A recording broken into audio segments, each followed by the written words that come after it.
سلام هموطنان عزیز، امیدوارم سالم و صحتمند در کنار فامیل های محترمتان باشید.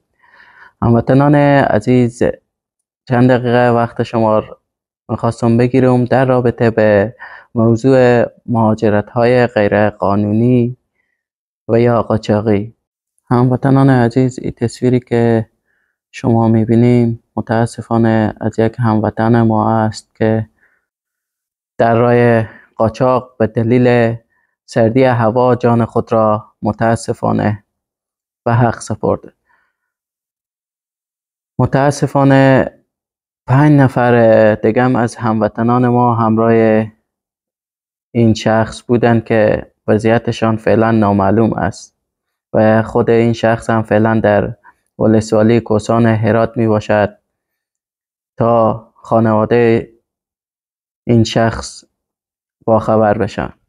هموطنان عزیز، یک بار این تصویر شما ببینید و برخورد کشور همسایه ایران با هموطنانمان چگونه است. چه بینم؟ افغانی کونی به بوا خوردم با تو ایستم نگیدم اوه کسکش وای خدای تو بشین بینم برو اینجا بشین برو اینجا اومدم بالا سرتا اوه از ایرانی ها شاخ نمیشی ها داداش بابا اتسکل نگاه نکن ناموسم بشین بینم بشین میگم آیا واقعا ما سزاوار چنین برخوردی هستیم که کشور همسایه ایران و ملت به سرما انجام میده؟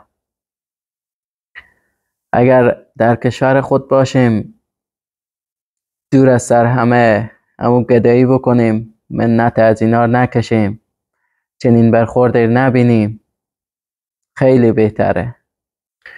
تصویر بعدی رو هم ببینیم.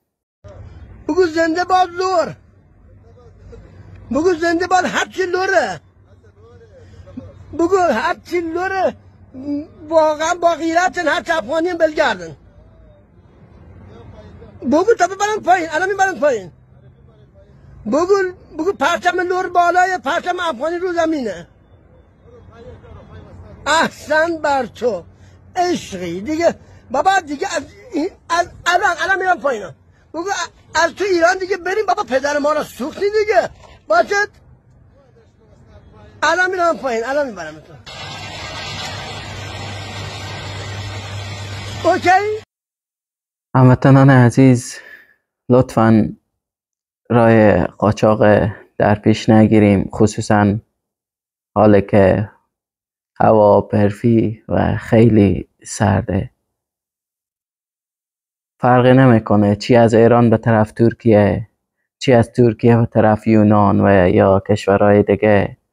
هوا خیلی سرده، فصل زمستونه که متاسفانه ما خیلی خبرهای ناگواری روزا میبینیم و میشنویم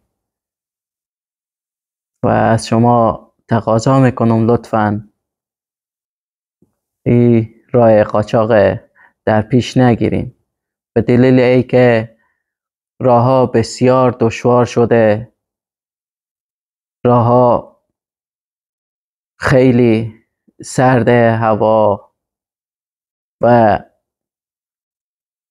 امنیت مرزها فعلا خیلی بالایه و بالا بردم به دلیل ای که مسافرت ها و مهاجرت های غیر قانونی زیاد شده، مهاجرات در کشورهای مختلف زیاد شده. ما باید به فکر خانواده ها خواهم باشیم. اگر خود ما جانشینین خود را دوست نداریم، حداقل به فکر پدر مادر، خواهر برادر، زن و فرزند خود باشیم. من چند تا تصویر دیگه هم برای شما پخش میکنم از راه قاچاق. لطفاً اینا رو ببینیم که راه یا واقعاً آمدن راحت و یا دشوار.